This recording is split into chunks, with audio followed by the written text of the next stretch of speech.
Coming up today on the Nice Guys on Business. In customer success, it's kind of beyond just how do you use a platform, but how do you actually take them up a level, making sure that your platform or your data in our instance is a part of their business processes. So it's not just plugging into an integration, but it's like, what are you thinking about doing with this data? And then how do we handhold you through process creation in Salesforce or rule creation in Marketo or whatever it might be in order to ensure that the data is actually being plugged into their business processes, not just living in kind of a data graveyard, which I refer to fondly.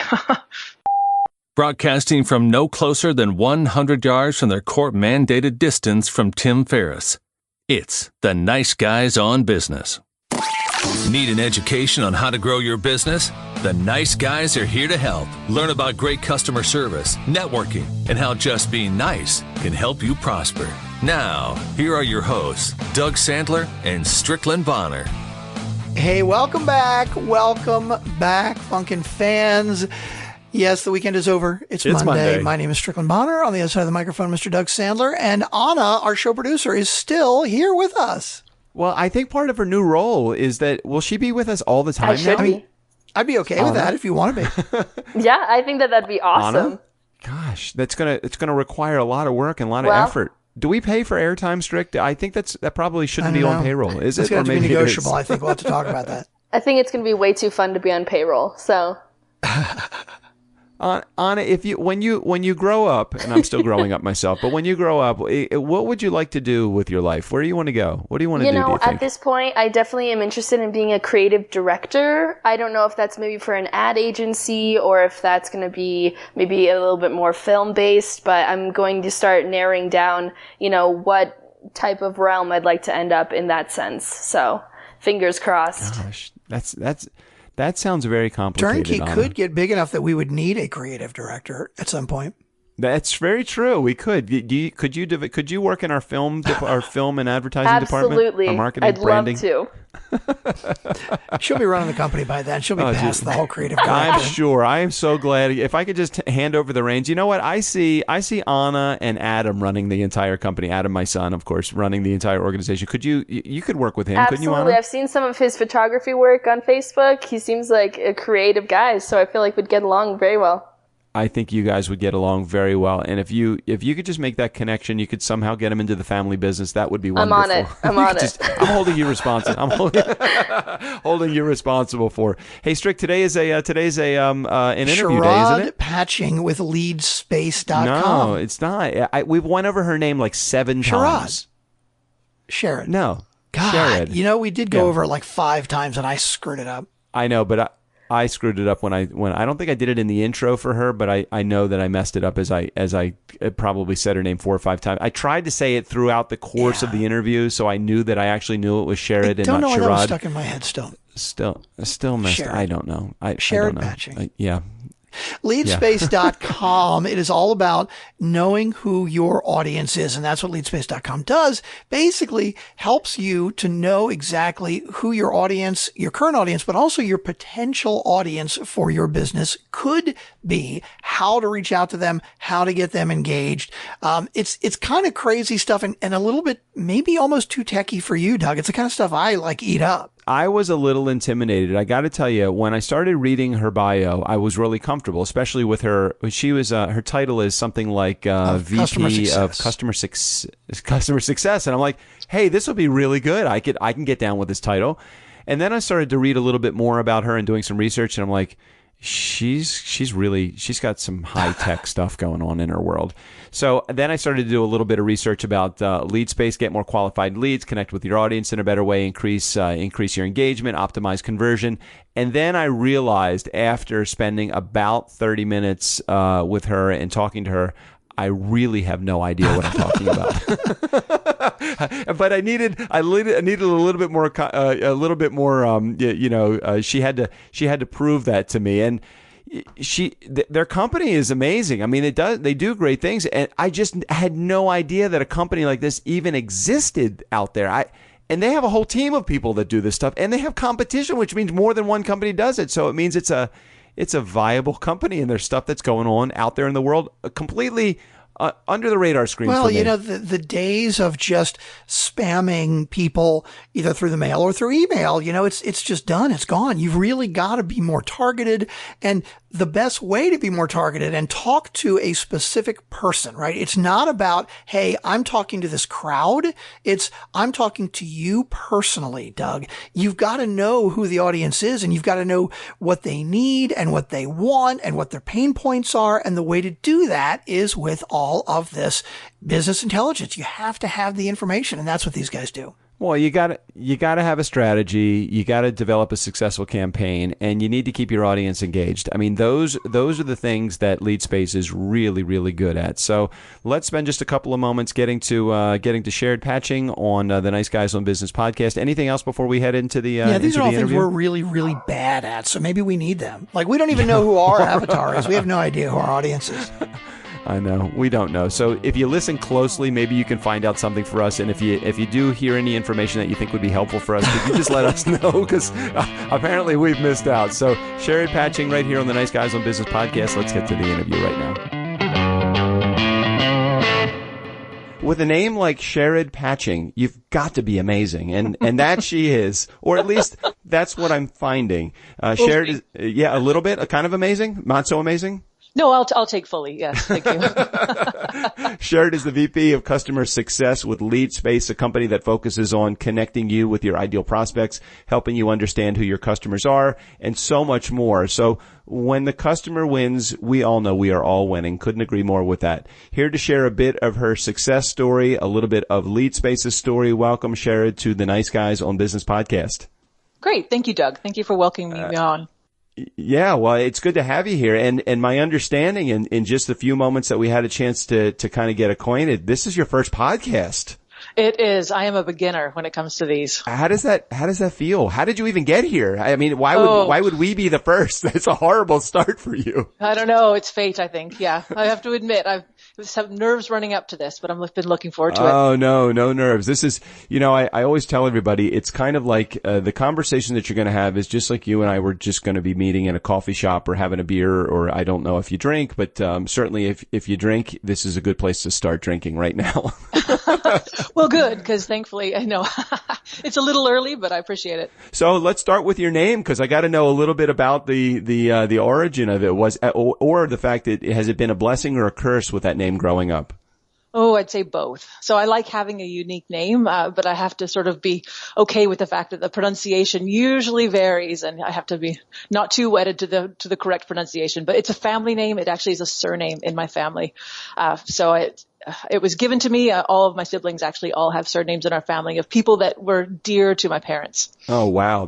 What a great, so that must mean you're like a California girl, because that seems like that's one of those experiences that happens West Coast. Are you, or are you East Coast? Oh, I actually am from Canada. Grew up in Canada and then moved to London in 96. So spent a good amount of time out there. And then have been on the West Coast for just shy of 5 years. Well, in Nice Guy community, her name is Sherrod, so it's Sherrod. So, of course, the first thing I did was when I had you on here, I said, "Hi, Sherrod." I'm like, I love a good game of charades, but it's a whole different thing. So, you've kind of led up to this. What are your siblings' names? So there actually are middle names. So Kristen, but one is Key, K-E-Y, the other one is L-E-I-G-H, and then my brother's is Kervin. So we all have quite unique middle names. Yeah. Okay. So, the dinner time conversation had to be at some point in your family. Why the hell did you name me this? Well, yes. Yeah, but I wouldn't change it. No, I agree. And as you get to be an adult, you kind of grow into it. It's true. So, you focus your company, Leadspace. So we're going to chat about them for a second. And I want to chat about some of the ways that you, have gained or garnered the title of VP of Customer Success. So why don't we talk about that for a second? I love the fact that just in your title alone is winning, because, yes. Customer success, it's better than customer service, but it's customer success. So share a little bit about your company's philosophy with customer service. Sure. So kind of 2 seconds on what we do. Yeah, so we're a platform. We're an audience management platform. We have 3 key products. So one is data management. The other one is like audience discovery or kind of finding net new. And then the third is predictive modeling. So we've been around for just kind of shy of about 4.5 years. And really our focus with customers is, and through customer success, is determining what is going to make them successful. So for some customers, it might be that I need to drive more demand. For another customer, it might be I need to close more sales. And so for us, it's really making sure that we have aligned with what the customer is looking to do. And then our platform just becomes a vehicle. So it's less about, no one joins or becomes a customer of Leadspace because they want to find out how to use the tech. They all have business problems. So our job in customer success is to really determine what are those challenges that they're facing, what will a win look like, and what is essentially going to make them money. And then how do we work with them to get them there? So to talk about for a second, because I read in a lot of the stuff when it comes to customer service and customer success, it's winning the customer at every touch point along the way. So can you spend just a couple of moments talking about, I'm assuming that your company works with touch points and what they're all about and how to win, or is that outside of your scope? No, that's fine. So I think for us, there are some key milestones in the customer life cycle. So one would be the first time we really speak with the customer. And for us, it's not as much winning as at that point, but it's ensuring that in the kickoff call, we're not talking about how to use the technology, but we're really drilling down into what's going to make them successful. What are the business pains as we understand them from the sales process? What is it that's going to make this customer really win? And that we actually are aligned on those from the get-go. Our goal then in the onboarding, apart from actually getting them up and using the platform, is to get them to value as fast as we can. So it might be that a customer just really needs to have employee size from a company in order to be able to route leads more effectively. So for us, there might be 5 other things we're going to do with them. It might be a predictive model or building various other applications. But for us to get them there quickly to that point where they first really receive value is what's key in the customer life cycle, or key in the onboarding process rather. So, I'm sorry, go ahead. Yeah, no, please. I'll keep going. So stop me there and I can answer questions. That's cool. That's cool. That's all right. And I know that you don't know my banter back and forth, but I get excited about things. So I'm like, holy shit, just hold on a second. I got questions. Perfect. I'll give you room. So what I'm hearing, Sherrod, is that you're talking about the relationship that your company has with your customers in designing the expectations of your customers with your company. So help me for a second. I want to make this completely relatable and transferable to my listening audience, to their customers. So what generally are some of the problems that a customer is coming to you with and saying, I can't do blank? Fill in the blank for me for a second, because instead of, and nothing wrong with talking about how you fix your customers' issues, but I think I want to make it extremely relatable to the people that are in our listening audience. Yeah, no problem. So some of the problems that we have customers coming to us with, and specifically we're a data company. So, for us, it's going to be around, I don't know these particular data points that I need in order to be able to get a lead to a sales organization, or to the sales organization. Mm-hmm. So for a customer, it might be, a lead comes in because it's filled out a web form. So they've put in first name, last name, company, and email maybe. But really what they need to know is it a small company or a big company? Is the revenue under $1 million or over $1 billion? What is the employee size? Where are they based? So we append all of that data in order to help a customer be able to kind of route more effectively to either a personalized marketing campaign or to a sales organization. So I think the pain points that we're finding are all around the technology, but if I were to make it a lot more generic, I think a customer always comes to you knowing what their business pain is. So for us, in any role, it's really our role to sort of determine those pains. How do they translate into things that are actionable on the platform, and then how do we get a customer to there? And then what are going to be the right metrics that we're going to use in order to track and really acknowledge when we are there? So do you help facilitate getting them actually the proper systems in place to fix that, or are you just interpreting the data for them? We have the systems also. So we have an integration that does all of the data append, and then also we work with them. It's actually outside of our platform, but we work with them on the activation piece. And I think that's really key. So it's totally. In customer success, it's beyond just how to use the platform, but how do you actually take them up a level into the making sure that your platform or your data in our instance is a part of their business processes. So it's not just plugging into an integration, but it's like, what are you thinking about doing with this data? And then how do we handhold you through process creation in Salesforce or rule creation in Marketo or whatever it might be in order to ensure that the data is actually being plugged into their business processes, not just living in kind of a data graveyard, which I refer to fondly.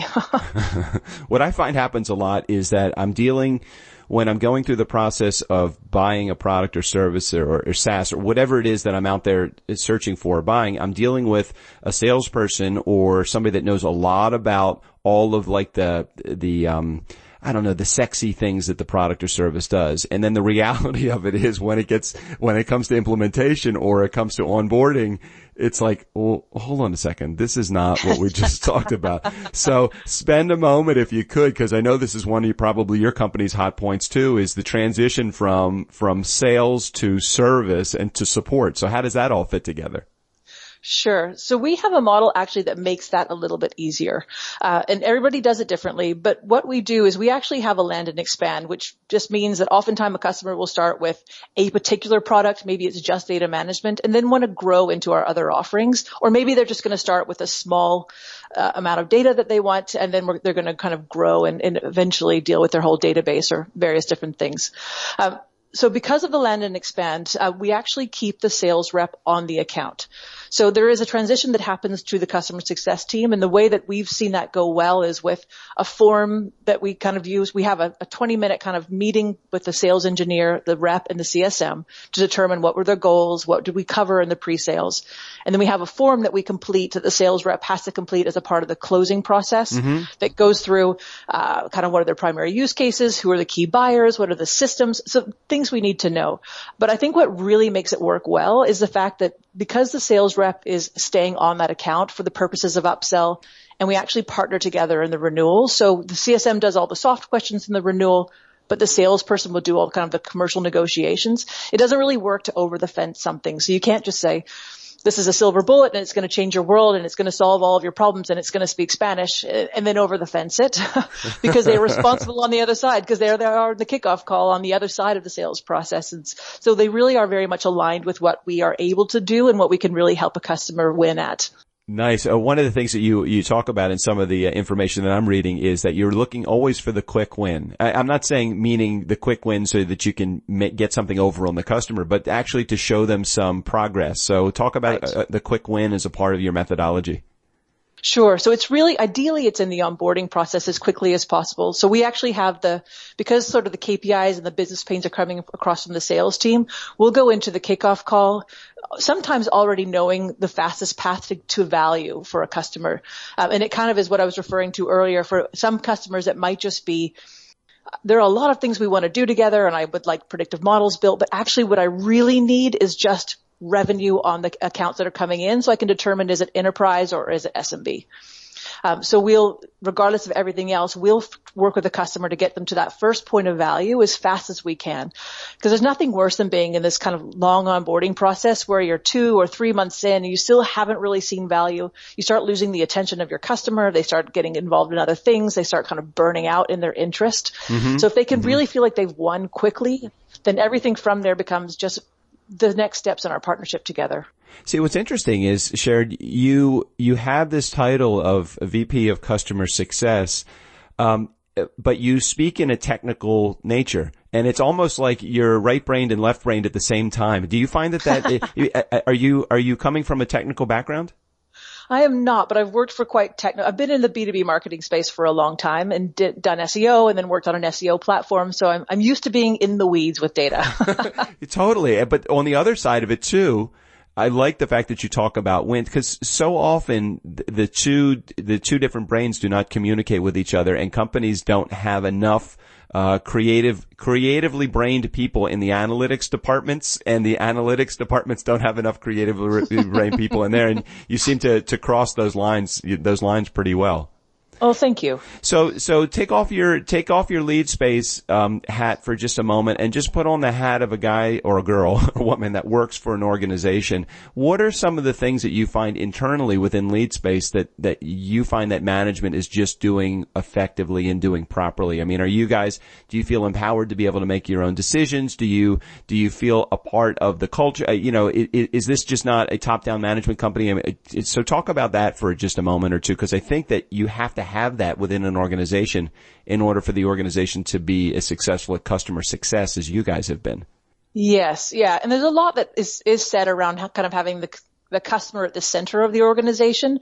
And we're still figuring that out, in all fairness. But I actually work very closely with product, and I work very closely with the R&D teams.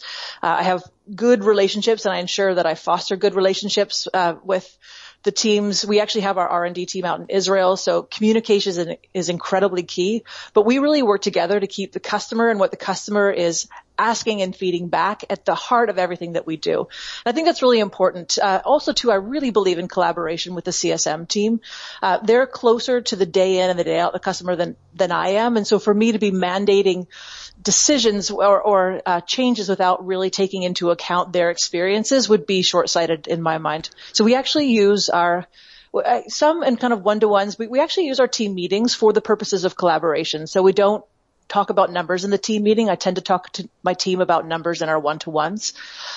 And then, of course, the executive team, we talk about numbers in those, but actually both as an executive team and also in my CS meeting across the CS organization, then we spend a lot of time just talking about yesterday we talked about reports. We're building out a new reporting functionality for a customer. So what is it the customers are asking for that we think we might want to build? Because I really hate the idea of me being the one making decisions without being informed by the people who are really the ones talking to the customers every day. What are some of the tools that you guys use, and maybe just in your day to day? What are some of the things is there any technology that hey, I need to have this in order to make sure that my day is productive and I'm doing an effective job? There is. So I work with Gainsight. I've been on the Gainsight platform for probably 4 years now. It implemented it here at Leadspace. I don't know how I would do my day to day without a customer success platform, in all fairness. And there are others that you can use. My choice is Gainsight out of familiarity, and also I really like the platform. I've never even heard of it. What is it? Maybe I should. Am I being a little bit too shallow here? Should I know what it is? Well, it's hard to tell. In all fairness, San Francisco and the Bay Area is a little bit of a bubble when it comes to customer success because it's so common here, and sometimes you forget that outside of this area, it's a growing discipline. But here in the Bay Area, then Gainsight's quite well known. It is a platform. It plugs into Salesforce, so it's an in Salesforce application that basically allows us to do a lot of data-driven tracking on our customers. So everything from tracking customer notes to tracking usage. There are scorecards that change colors based on a customer health, and there's like sort of 7 or 8 metrics that go into that. Yeah. And so I use that to drive both day-to-day interactions and also to drive all my executive reporting. So let me get into a little personal stuff here. Can I ask you a couple of personal questions just to kind of give you some relatability to my audience out there? Because again, really, the stuff that you have, I'm thinking I'm like a 3 and you're like at a 10 when it comes to the technical nature of how businesses run, and you totally are there. So let me help make you relatable to my audience a little bit. Sure. You get an invitation in the mail, and it's to go to a party, and you look at it and there's a dress code on the invitation. What would be like the best dress code for you to have? Would it be black tie optional? Would it be pajama pants only? What would you want to have as a part of your dress code on that invite? Oh, I would say smart casual. I have to admit, I've learned to live like an extrovert, but I am truly an introvert, and I don't, so kind of parties for me are daunting anyway. The thought of having to make small talk for some time scares the shit out of me. So, so the thought of then also having to add on to that something that's potentially uncomfortable, or my most hated is fancy dress. I'm not going to lie. Or, what is it called here? Kind of, costumes. No, I get that. I get that. Hey, and, do you have your cell phone anywhere near you? I don't actually. I'm trying to not be distracted. No, all good. But you'll know the answer to this question. Do you have an iPhone or something inferior? I do. I have an iPhone. Nice. Yes, I'm a Mac person, so of course. Now, I think as a part of going west of the Mississippi, I believe that is like the entry fee is that you have to have that as a part of your repertoire. I think so. In all fairness, though, developers tend to like Android, so I don't know. You'd probably find yourself in a battle here. Maybe so. So, Sherrod, if our audience wanted to get in hold of you to learn a little bit more about what Leadspace does and find out more about your organization, how can they do that? Oh, I would love that. So our website is leadspace.com. They're welcome to email me directly. It's Sherrod, SHERROD at leadspace.com, or you can find me on LinkedIn. Oh, that's pretty. I was waiting for something. I was waiting for something beyond that. All right, that's cool. Do you remember how you originally got? Was it through Mar from our organization? I can't remember how we originally connected. Do you? It was, yeah. She was actually a customer of mine. I oversaw a team of CSMs at a company called Bright Edge previously to this, and she was a customer in one of her previous lives. Yeah, Mar is Mar. We've given her the title of executive producer on the show, but since there's no money attached to that title, we actually don't. We could make her Grand Poobah or something like on the Flintstones show. We're not 100% sure, but we'll figure out what to do with her. Sherrod, thank you so much for all of your information. We'll make sure we put all of the information about Leadspace in our show notes, and thanks for being a part of the organization today. Thank you for inviting me on. Nice Guy community, never underestimate the power of nice. Again, special thanks to Sherrod Patching for being a part of our show. All information in the show notes. Steve O'Brien, go ahead and take us out of here. Call 4242 DJ Doug and record an intro for the show to hear on a future episode. Say anything you want. Hell, take my job. I'm getting sick of these guys anyway. We still rolling? Don't tell him I said that.